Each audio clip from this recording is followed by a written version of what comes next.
ಮಧ್ಯಪ್ರಾಚ್ಯದಲ್ಲಿ ಯಾವಾಗ ಯುದ್ಧ ಆರಂಭ ಆಯಿತು ಅಲ್ಲಿಂದ ಇಲ್ಲಿವರೆಗೂ ಈಗಾಗಲೇ ಈ ಒಂದು ಸಿಲಿಂಡರ್ ಅನ್ನೋದು ಸುಡ್ತಾನೆ ಇದೆ. ಅದರಲ್ಲೂ ಕೂಡ ಹೋಟೆಲ್ಗಳಿಗೆ ಅಂತೂ ದೊಡ್ಡ ಮಟ್ಟದಲ್ಲಿ ಪರಿಣಾಮವನ್ನ ಬೀರಿರುವುದನ್ನು ನಾವು ಗಮನಿಸ್ತಾ ಇದ್ದೀವಿ.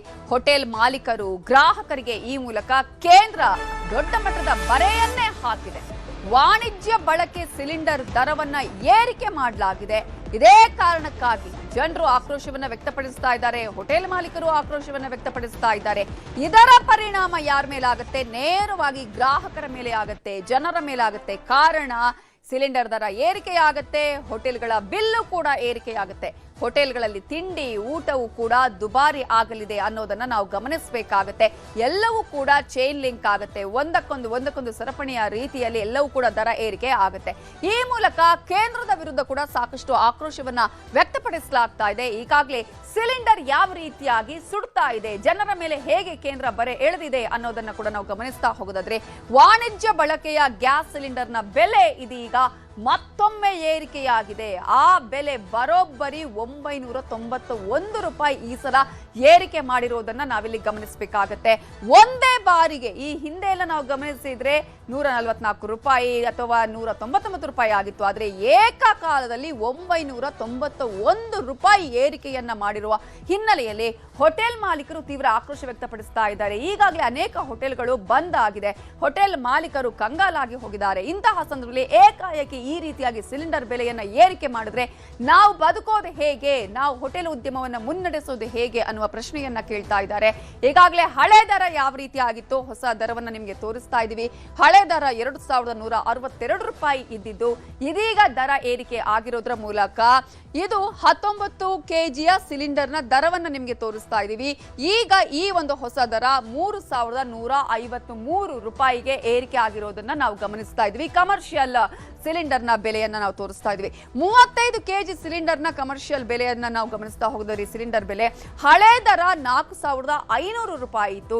ಏಕಾಏಕಿ ದರವನ್ನ ಏರಿಕೆ ಮಾಡಿದ ಮೇಲೆ ಇದೀಗ ಹೊಸ ದರವನ್ನ ಮಾಲೀಕರು ಕೊಡಬೇಕಾಗಿರೋದು 5770 ರೂಪಾಯಿ. ಎಷ್ಟೋ ಸಂದರ್ಭದಲ್ಲಿ ಇನ್ನೂ ಕೂಡ ಸಿಲಿಂಡರ್ ಸಿಗ್ತಾ ಇಲ್ಲ, ಕಾಳಸಂತೆಯಲ್ಲಿ ಮಾರಾಟ ಆಗ್ತಾ ಇದೆ ಹೊರತು ಹೋಟೆಲ್ ಮಾಲೀಕರಿಗೆ ಸಿಗ್ತಾ ಇಲ್ಲ ಅನ್ನೋದನ್ನ ಗಮನಿಸಬೇಕಾಗುತ್ತೆ. ಇನ್ನು 47.5 ಕೆಜಿಯ ಸಿಲಿಂಡರ್ನ ದರವನ್ನ ನಾವು ಗಮನಿಸ್ತಾ ಹೋಗೋದಾದ್ರೆ ಹಳೆ ದರ 6500 ರೂಪಾಯಿ ಇತ್ತು. ಆದ್ರೆ ಇದೀಗ ಈ ಒಂದು ಬೆಲೆ ಏರಿಕೆಯಿಂದ ಹೊಸ ದರ 7826 ರೂಪಾಯಿಗೆ ಏರಿಕೆಯಾಗಿದೆ. ಹೀಗಾದ್ರೆ ನಾವು ನಮ್ಮ ಉದ್ಯಮವನ್ನ ನಡೆಸೋದು ಹೇಗೆ ಅನ್ನುವಂತಹ ಪ್ರಶ್ನೆಯನ್ನ ಹೋಟೆಲ್ ಮಾಲೀಕರು ಕೂಡ ಕೇಳ್ತಾ ಇದ್ದಾರೆ. ಪ್ರಮುಖವಾಗಿ 3 ಬಾರಿ ಏರಿಕೆಯಾಗಿರೋದು. ಒಂದು ಬಾರಿ ಮಾರ್ಚ್ನಲ್ಲಿ 144 ರೂಪಾಯಿಯನ್ನ ಏರಿಕೆ ಮಾಡಿದ್ರು. ಇಮಿಡಿಯೇಟ್ ಆಗಿ ಏಪ್ರಿಲ್ನಲ್ಲಿ ಏರಿಕೆ ಆಯಿತು. ಅದು ಕೂಡ ಬಹಳ ಪೀಕಲ್ಲಿರುವಂತಹ ಸಂದರ್ಭದಲ್ಲಿ ಇರಾಕ್ ಇರಾನ್ನ ಇಲ್ಲಿ ನಡುವಿನ ಯುದ್ಧ ಆಗ್ತಾ ಇತ್ತಲ್ಲ, ಮಧ್ಯಪ್ರಾಚ್ಯದಲ್ಲಿ ಆಗ್ತಾ ಇರುವಂತಹ ಯುದ್ಧ. ಇಂತಹ ಸಂದರ್ಭದಲ್ಲಿ 190 ರೂಪಾಯಿ ಆಗ ಏರಿಕೆ ಮಾಡಿದ್ರು. ಆಗ್ಲೇ ಅನೇಕ ಹೋಟೆಲ್ಗಳು ಮುಚ್ಚಿ ಹೋಯ್ತು. ಆ ನಂತರ ಇದೀಗ ಮೇ 1ನೇ ತಾರೀಕಿನಿಂದಲೇ 991 ರೂಪಾಯಿಗೆ ಏರಿಕೆ ಮಾಡಿದೆ. ಇದೇ ಕಾರಣಕ್ಕಾಗಿ ವಿಪಕ್ಷಗಳು ಹೇಳ್ತಾ ಇರುವಂತದ್ದು, ಇಲ್ಲಿವರೆಗೂ ನಿನ್ನೆ ಚುನಾವಣೆ ಮುಗಿದಿದೆ ಅಲ್ಲ, ಆ ಚುನಾವಣೆ ಮುಗಿದ ಕಾರಣಕ್ಕಾಗಿ ಇಮಿಡಿಯೇಟ್ ಆಗಿ ನೀವು ದರವನ್ನ ಏರಿಕೆ ಮಾಡಿದ್ರಿ ಅನ್ನೋದನ್ನ ಈ ಸಂದರ್ಭದಲ್ಲಿ ಹೋಟೆಲ್ ಮಾಲೀಕರು ಇದೀಗ ದೊಡ್ಡ ಮಟ್ಟದಲ್ಲಿ ಆತಂಕಕ್ಕೆ ಕಾರಣ ಆಗಿದ್ದಾರೆ. ಕಾರಣ ನಮ್ಮ ಹೋಟೆಲ್ ಉದ್ಯಮದ ಮೇಲೆ ದೊಡ್ಡ ಬರೆ ಎಳೆದಿದೆ ಸರ್ಕಾರ ಅಂತ ಹೇಳಿ. ಹೋಟೆಲ್ಗಳಿಗೆ ಅಗತ್ಯಕ್ಕೆ ತಕ್ಕಷ್ಟು ಹೋಟೆಲ್ಗಳಿಗೆ ಸಿಲಿಂಡರ್ ಸಿಗ್ತಾ ಇಲ್ಲ. ಹಲವು ದಿನಗಳಿಂದಲೂ ಕೂಡ ಇವರ ಬೇಡಿಕೆ ಇದಾಗಿತ್ತು, ನಮಗೆ ಸಿಲಿಂಡರ್ಗಳು ಸಿಗ್ತಾ ಇಲ್ಲ, ಕಾಳಸಂತೆಯಲ್ಲಿ ಮಾರಾಟ ಆಗ್ತಾ ಇದೆ ಹೊರತು ನಮಗೆ ಬೇಕಾದಂತಹ ಸಿಲಿಂಡರ್ ಪೂರೈಕೆ ಆಗ್ತಾ ಇಲ್ಲ ಅಂತ ಹೇಳಿ. ಇದೇ ಕಾರಣಕ್ಕಾಗಿ ಅನೇಕ ಹೋಟೆಲ್ಗಳು ಈಗಾಗಲೇ ಬಾಗಿಲ ಹಾಕಿವೆ. ಹೋಟೆಲ್ ಮಾಲೀಕರು ನಾವು ಹೋಟೆಲ್ಗಳು ನಡೆಸೋದಕ್ಕೆ ಸಾಧ್ಯ ಇಲ್ಲ ಅಂತ ಹೇಳಿ ಮುಚ್ಚಿದ್ದಾರೆ. ದಿಢೀರ್ ಬೆಲೆ ಏರಿಕೆಯಿಂದ ಇದೀಗ ಹೋಟೆಲ್ ಮಾಲೀಕರಿಗೆ ಗಾಯದ ಮೇಲೆ ಬರೆಯನ್ನ ಎಳೆದಂತಾಗಿದೆ. ಕಾರಣ ಈಗಾಗಲೇ ಹೋಟೆಲ್ ಉದ್ಯಮ ಸಂಕಷ್ಟದಲ್ಲಿದೆ. ಇಂತಹ ಸಂದರ್ಭದಲ್ಲಿ ಸಿಲಿಂಡರ್ ಪೂರೈಕೆ ಆಗ್ತಾ ಇಲ್ಲ, ಕಾಳಸಂತೆಯಲ್ಲಿ ತೆಗೆದುಕೊಳ್ಬೇಕಾದಂತಹ ಪರಿಸ್ಥಿತಿ ಇದೆ. ಈಗಾಗಲೇ ಈ ರೀತಿಯಾಗಿ ಏರಿಕೆ ಮಾಡಿದ್ರೆ ನಾವು ಸಿಲಿಂಡರ್ ಅನ್ನೇ ಅವಲಂಬಿತರಾಗಿದ್ದೀವಿ. ಈ ಮೂಲಕ ಉದ್ಯಮಕ್ಕೆ ಹೊಡೆತವನ್ನ ಸರ್ಕಾರ ಕೊಟ್ಟಿದೆ ಅಂತ ಹೇಳಿ ಹೋಟೆಲ್ ಮಾಲೀಕರು ಆಕ್ರೋಶವನ್ನ ವ್ಯಕ್ತಪಡಿಸುತ್ತಿದ್ದಾರೆ. ಹೋಟೆಲ್ ಉದ್ಯಮ ನಡೆಸೋದಾದ್ರೂ ಹೇಗೆ ಅನ್ನುವಂತಹ ಪ್ರಶ್ನೆಯನ್ನ ಕೂಡ ಮಾಲೀಕರು ಕೇಳ್ತಾ ಇದ್ದಾರೆ.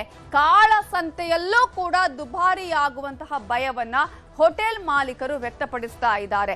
ಗ್ರಾಹಕರ ತಲೆ ಮೇಲೆ ಇದೀಗ ಅನಿವಾರ್ಯವಾಗಿ ದರ ಏರಿಕೆಯನ್ನು ಹಾಕುವಂತಹ ಪರಿಸ್ಥಿತಿ ಹೋಟೆಲ್ನ ಮಾಲೀಕರದ್ದಾಗಿದೆ. ಅದೇ ಕಾರಣಕ್ಕಾಗಿ ಅವರು ಹೇಳ್ತಾ ಇದ್ದಾರೆ, ನಾವಿನ್ನು ಮುಂದೆ ಊಟ ತಿಂಡಿಯ ದರವನ್ನ ಏರಿಕೆ ಮಾಡಲೇಬೇಕು, ಯಾಕಂದ್ರೆ ಇದು ನಮಗೆ ಅನಿವಾರ್ಯ ಅಂತ ಹೇಳ್ತಿದ್ದಾರೆ. ಹಾಗಾದ್ರೆ ಹೋಟೆಲ್ ಮಾಲೀಕರು ಏನ್ ಹೇಳಿದ್ದಾರೆ ನೋಡಿ. 1844 ರೂಪಾಯಿ ಇತ್ತು. ಹಂತ ಹಂತವಾಗಿ ಏರಿಸಿ ಈಗ 3152 ರೂಪಾಯಿ ತಂದಿದ್ದಾರೆ. ಹೋಟೆಲ್ ಮಾಲೀಕರಿಗೆ ಮಾತ್ರ ಅಲ್ಲ, ನಮ್ಮ ನೆಚ್ಚಿನ ಗ್ರಾಹಕರಿಗೂ ತೊಂದರೆ ಆಗ್ತದೆ. ಹೋಟೆಲ್ನಲ್ಲಿ ತಿಂಡಿ ತಿನಿಸುಗಳು, ಊಟದ ಬೆಲೆ ಅನಿವಾರ್ಯವಾಗಿ ಏರಿಕೆ ಆಗಲಿದೆ. ಇದು ಗ್ರಾಹಕರಿಗೂ ತೊಂದರೆ ಆಗುತ್ತದೆ. ಸರ್ಕಾರ ತಕ್ಷಣ ಇದರ ಬಗ್ಗೆ ಚಿಂತನ ಮಂಥನ ಮಾಡಬೇಕು. ಏಕಾಏಕಿ ಸರ್ಕಾರ, ಕೇಂದ್ರ ಸರ್ಕಾರ ಈ ಮಟ್ಟಿಗೆ ಜಾಸ್ತಿ ಮಾಡಿದ ಗ್ರಾಹಕರಿಗೆ, ಮುಖ್ಯವಾಗಿ ಗ್ರಾಹಕರು ಹೋಟ್ಲಿನ ಆಹಾರ ಪದಾರ್ಥಗಳನ್ನೇ ನೆಚ್ಚಿಕೊಂಡು ಹೋಟ್ಲಲ್ಲೇ ಬಹಳ ಕಷ್ಟ ಆಗುತ್ತೆ. ಯಾಕೆಂದ್ರೆ ಹೋಟ್ಲ್ ಉದ್ಯಮಗಳು ಕೂಡ ಈ ಬೆಲೆ ಏರಿಕೆಯಿಂದ ಯಥಾಸ್ಥಿತಿ ಬೆಲೆಗಳಿಗೆ ಕೊಡ್ಲಿಕ್ಕೆ ಆಗೋದಿಲ್ಲ. ಈಗಾಗಲೇ ಕೆಲವರು, ನೀವೆಲ್ಲ ಗೊತ್ತಿದ್ದರಿಂದ 5 ರೂಪಾಯಿ 10 ರೂಪಾಯಿ ಜಾಸ್ತಿ ಮಾಡಿದ್ದಾರೆ. ಇನ್ನು ಈ ಪ್ರಮಾಣ ಸರ್ಕಾರನೇ ದಾರಿ ತೋರಿಸ್ಕೊಟ್ಟಿದೆ ಅಂತ ಹೇಳಲಿಕ್ಕೆ ಬಯಸ್ತೀನಿ. 65-70 ಅಂದ್ರೆ ಓಕೆ. ಇದನ್ನು ಮತ್ತೆ ಈ ಥರ ಬಂದಾಗ ಮತ್ತೆ 80-90 ಮಾಡಿದ್ರೆ ಯಾರೂ ಬರಲ್ಲ. ಎಷ್ಟೋ ಜನ ಈಗ ಸಣ್ಣ ಅಂಗಡಿಗಳೆಲ್ಲ ಬಂದಾಗ್ಬಿಟ್ಟಿದೆ. ಸಣ್ಣ ಗೂಡು ಅಂಗಡಿಗಳೆಲ್ಲ 4,500 ರೂಪಾಯಿ ಕೊಟ್ಟು ಸಿಲಿಂಡರ್ ತೊಗೊಳಕ್ಕಾಗಲ್ಲ ಯಾರಿಗೂ. ಈಗ 3,500ಕ್ಕೆ ತೊಗೊಳ್ತಿರ್ಲಿಲ್ಲ.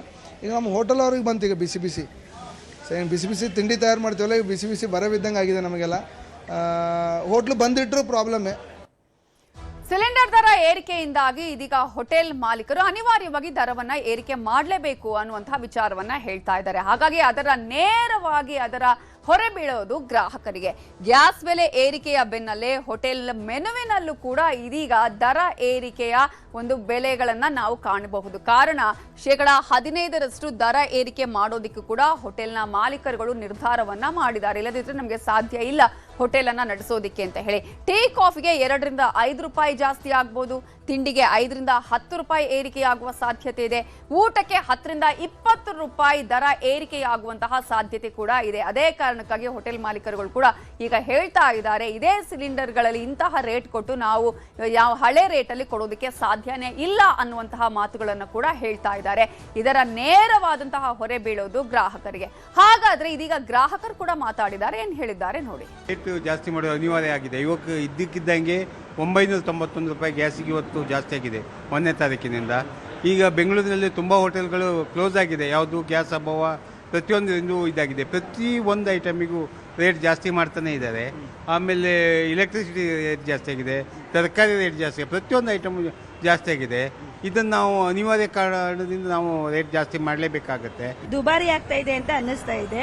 ಈ ಪ್ರತಿದಿನ ನಾವು ಓಡಾಡೋದು, ನಾವು ಏನು ಸಂಪಾದನೆ ಮಾಡ್ತಿದೀವಿ ದುಡ್ಡು, ಅದನ್ನ ಬರೀ ತಿನ್ನೋದಕ್ಕೆ ಕುಡಿಯೋದಕ್ಕೇನೆ ಖರ್ಚಾಗ್ತಾ ಇದೆ. ಮತ್ತೆ ನಾವು ಉಳಿಸಿ ನಮ್ಮ ಜೀವನ ಹೇಗೆ ಸಾಧಿಸಬೇಕು, ಹೇಗೆ ನಡೆಸಬೇಕು ಅನ್ನೋದೇ ಗೊತ್ತಾಗ್ತಾ ಇಲ್ಲ. ಅದೇ ಒಂದು ನೆಪ, ಗ್ಯಾಸ್ ಸಿಗ್ತಾ ಇಲ್ಲ, ಗ್ಯಾಸ್ ಬೆಲೆ ಜಾಸ್ತಿ ಆಗ್ತಿದೆ ಅಂತಿದ್ದಾರೆ.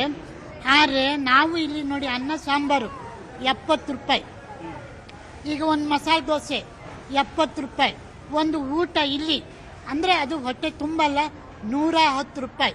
ಹೀಗಿರುವಾಗ ನಾವು ಜೀವನ ಮಾಡೋದು ಹೇಗೆ, ಬದುಕು ಹೇಗೆ ಸಾಗಿಸ್ಬೇಕು? ಯಾಕೆಂದರೆ ನಾವು ಬೆಳಗಿಂದ ಸಂಜೆ ತನಕ ಕೂಲಿ ಮಾಡಿದ್ರೆ ನಮಗೆ ಸಿಗ್ತಕ್ಕಂಥದ್ದು 400 ರಿಂದ 500 ರೂಪಾಯಿ ಸಿಗ್ಬೋದು. ಆದರೆ ವಾರ ಪೂರ್ತಿ ಇರುತ್ತೆ ಅಂತ ಹೇಳಲಿಕ್ಕೂ ನೋಡಿ, ಗ್ರಾಹಕರು ಯಾವ ರೀತಿಯಾಗಿ ತಮ್ಮ ನೋವನ್ನ ವ್ಯಕ್ತಪಡಿಸ್ತಾ ಇದ್ದಾರೆ ಅನ್ನೋದು ಒಂದು ಕಡೆ ಆದ್ರೆ, ಮತ್ತೊಂದು ಕಡೆ ಆಟೋ ಗ್ಯಾಸ್ ದರವೂ ಕೂಡ ಏರಿಕೆಯಾಗಿದೆ. ಅವರಿಗೂ ಕೂಡ ಸಾಕಷ್ಟು ಈಗ ಸಮಸ್ಯೆ ಉಂಟಾಗಿರುವಂತದ್ದು. ಈ ಹಿನ್ನೆಲೆಯಲ್ಲಿ ಆಟೋ ಚಾಲಕರು ಕೂಡ ಸಂಕಷ್ಟವನ್ನ ಅನುಭವಿಸ್ತಾ ಇದ್ದಾರೆ. ಆಟೋ ಗ್ಯಾಸ್ ಬೆಲೆಯೂ ಕೂಡ ಏರಿಕೆ ಆಗಿರುವಂತಹ ಹಿನ್ನೆಲೆಯಲ್ಲಿ ಹೇಗೆ ನಾವು ಆಟೋವನ್ನು ಓಡಿಸೋದು ಅನ್ನುವ ಪ್ರಶ್ನೆಯನ್ನ ಕೇಳ್ತಾ ಇದ್ದಾರೆ. ಪ್ರತಿ ಕೆಜಿಗೆ 5 ರೂಪಾಯಿ 73 ಪೈಸೆ ಏರಿಕೆ ಆಗಿದೆ. ಈ ಮೂಲಕ ಇದೀಗ ಗ್ಯಾಸ್ ಸಿಗದೆ ಆಟೋ ಚಾಲಕರು ಈಗಾಗಲೇ ಸಂಕಷ್ಟವನ್ನ ಅನುಭವಿಸಿದ್ದೇನೆ. ನಾವೇ ನಿಮ್ಗೆ ತೋರಿಸಿದೀವಿ, ಸಾಲುಗಟ್ಲೆ ಆಟೋ ಚಾಲಕರು ವೇಟ್ ಮಾಡ್ತಾ ಇದ್ದಿದ್ದನ್ನು ಕೂಡ ತೋರಿಸಿದ್ವಿ. ಗ್ಯಾಸ್ಗಾಗಿ ದಿನಗಟ್ಟಲೆ ಕಾಯುವಂತಹ ಪರಿಸ್ಥಿತಿ ಕೂಡ ನಿರ್ಮಾಣ ಆಗಿತ್ತು. ಮುಂದೆ ಕೂಡ ಅಂಥದ್ದೇ ಪರಿಸ್ಥಿತಿ ನಿರ್ಮಾಣ ಆಗುತ್ತೆ. ಇನ್ನೂ ಕೂಡ ಬಗೆಹರಿದಿಲ್ಲ ಸಮಸ್ಯೆ. ಈಗಾಗಲೇ ಚಾಲಕರು ಬೀದಿಗೆ ಬಿದ್ದಿದ್ದಾರೆ. ನಾವು ಜೀವನ ನಡೆಸೋದು ಹೇಗ್ ಸ್ವಾಮಿ ಅಂತ ಕೇಳ್ತಾ ಇದ್ದಾರೆ. ಸರ್ಕಾರದಿಂದ ಸಹಾಯವನ್ನ ಕೇಳ್ತಾ ಇದ್ದಾರೆ ಚಾಲಕರು. ನಮ್ಮ ಕಡೆ ಕೂಡ ಸ್ವಲ್ಪ ಗಮನ ಹರಿಸಿ, ನಾವು ಪ್ರತಿನಿತ್ಯ ಸಮಸ್ಯೆಯನ್ನ ಅನುಭವಿಸ್ತಾ ಇದ್ದೀವಿ ಅನ್ನುವಂತಹ ಮನವಿಯನ್ನ ಕೂಡ ಮಾಡ್ಕೊಳ್ತಾ ಇದ್ದಾರೆ ಆಟೋ ಚಾಲಕರು. ಇಂತಹ ಸಂದರ್ಭದಲ್ಲಿ ಆಟೋ ಚಾಲಕರಿಗೂ ಕೂಡ ಇದೀಗ ಈ ಬೆಲೆ ಏರಿಕೆಯಿಂದ ದುಸ್ತರ ಆಗಿರೋದನ್ನ ಗಮನಿಸಬಹುದು. ಆಟೋ ಚಾಲಕರು ಮಾತಾಡಿದ್ದಾರೆ ನೋಡಿ. ಕರೆಂಟ್ ಅಲ್ಲಿ ಯೂಸ್ ಮಾಡಿ, ಕರೆಂಟ್ ಮಾಡಿ ಅಂತ ಹೇಳ್ತಾ ಇದಾರೆ.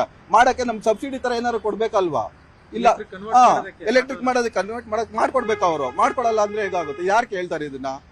ಆಟೋದವ್ರ ಕಷ್ಟ ಯಾರು ಕೇಳ್ತಾರೆ? ಯಾರು ಕೇಳ್ತಾ ಇಲ್ಲ. ಅದೇ ಆಟೋ ನಿಲ್ಸ್ಬಿಟ್ಟು ನನ್ನ ಮನೆಯಲ್ಲಿ ನಾವು ಬೀದಿನಲ್ಲಿ ಇರಬೇಕು.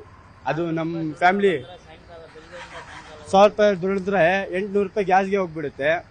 200 ರೂಪಾಯಿ ಕೊಂಡು ಏನು ಜೀವನ ಮಾಡಬೇಕು ನಾವು? 2-3 ಪ್ಯಾಕೆಟ್ 4 ಪ್ಯಾಕೆಟ್ ಬರಲ್ಲ ಸರ್. 1 ಲೀಟ್ರ್ ತೊಗೊಂಡ್ರು 80 ರೂಪಾಯಿ ಹೋಗ್ಬಿಡುತ್ತೆ ಸರ್. ಆ ಥರ ದುಡಿಬೇಕು ನಾವು.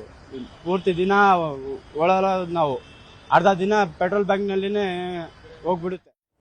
ಗ್ಯಾಸ್ ದರ ಏರಿಕೆಯ ಹಿನ್ನೆಲೆಯಲ್ಲಿ ಈಗಾಗಲೇ ಎಐಸಿಸಿ ಅಧ್ಯಕ್ಷರಾಗಿರುವ ಮಲ್ಲಿಕಾರ್ಜುನ ಖರ್ಗೆ ಹಾಗೆಯೇ ಡಿಸಿಎಂ ಡಿಕೆ ಶಿವಕುಮಾರ್ ಅವರು ಮಾತನಾಡಿದ್ದಾರೆ. ಕೂಡ ನಾವು ಪಂಡಿತ್ ಜವಾಹರ್ಲಾಲ್ ನೆಹರೂಜಿಯವರ ಒಂದು ವಿದೇಶ ನೀತಿ ಏನಿತ್ತು, ಆ ವಿದೇಶ ನೀತಿಯನ್ನು ಪಾಲನೆ ಮಾಡಿಕೊಂಡೇ ಇರಬೇಕು. ಅಂದಾಗ ಮಾತ್ರ ನಾವು ಬಚಾವ್ ಆಗ್ತೇವೆ. ಇಲ್ಲದ್ರೆ ನಾವು ಯಾರ ಜೊತೆಯಲ್ಲಾದರೂ ಹೊಂದಾಣಿಕೆ ಮಾಡಿಕೊಂಡ್ರೆ ನಮಗೂ ಕೂಡ ತೊಂದರೆ ಆಗ್ತದೆ. ಬಡ ಜನತೆಗೆ ದ್ರೋಹ ಬಗೆದಿದೆ ಬಿಜೆಪಿ ಸರ್ಕಾರ. ಇವತ್ತು ಎಲೆಕ್ಷನ್ ಆಗಲಿ ಅಂತ ಕಾಯ್ಕೊಂಡಿದ್ದು, ವೋಟಿಂಗ್ ಆದ ತಕ್ಷಣ ಇವತ್ತು ಎಲ್ಲ ಬೆಲೆಗಳನ್ನ ಜಾಸ್ತಿ ಮಾಡಲಿಕ್ಕೆ ಆದೇಶ ಕೊಡ್ತಾ ಇದ್ದಾರೆ. ಇವತ್ತು ಎಲ್ಲ ಹೋಟೆಲ್ಗಳನ್ನ ಮುಚ್ಚುವಂತ ಪರಿಸ್ಥಿತಿ ಇವತ್ತು ನಿರ್ಮಾಣ ಆಗಿದೆ. ಸೌದೆ ಭಾಗ್ಯ ಕೊಡ್ತಾ ಇದ್ದಾರೆ. ಅರಣ್ಯ ಇಲಾಖೆಯವರು ಸೌದೆನೂ ತರಕ್ ಬಿಡಲ್ಲ. ಸೊ ಇದು ಸೌದೆ ಕಡಿಮೆ ಮಾಡಬೇಕು ಅಂತೇಳಿ ಎಲ್ಲ ಮೊದಲೆಲ್ಲ ಉಜ್ವಲ ಕೊಡ್ತಾ ಇದೀವಿ ಅಂತೇಳಿ ಅದನ್ನೆಲ್ಲ ಫೋಟೋ ಹಾಕಿಸ್ಕೊಂಡು ಪ್ರಧಾನಮಂತ್ರಿಗಳು ನಡೆಸಿದ್ರು.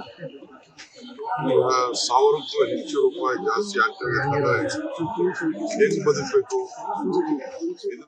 ಸಹಜವಾಗಿ ಎಲ್ರಿಗೂ ಕೂಡ ಇದೇ ಪ್ರಶ್ನೆ ಮೂಡುತ್ತೆ. ಎಲೆಕ್ಷನ್ ಆದ ಇಮಿಡಿಯೇಟ್ ಆಗಿ ಈ ರೀತಿಯಾಗಿ ದರವನ್ನ ಏರಿಕೆ ಮಾಡಿದ್ದಾರೆ. 144 ರೂಪಾಯಿ, 199 ರೂಪಾಯಿ ಇದ್ದಿದ್ದು ಈಗ 991 ರೂಪಾಯಿ ಏರಿಕೆ ಮಾಡಿರೋದ್ರ ಹಿಂದೆ ಏನು ಲೆಕ್ಕಾಚಾರ, ಎಲೆಕ್ಷನ್ ಆಯ್ತು ಅನ್ನುವಂತಹ ಪ್ರಶ್ನೆ ಕೂಡ ಇದೆ. ಅಷ್ಟು ಮಾತ್ರ ಅಲ್ಲ, ಜನಸಾಮಾನ್ಯರ ಮೇಲೂ ಕೂಡ ಇದು ಹೊರೆ ಬೀಳೋದು ಗ್ಯಾರಂಟಿ. ನೋಡೋಣ ಏನ್ ಆಗುತ್ತೆ ಈ ವಿಚಾರದಲ್ಲಿ ಅನ್ನೋದು.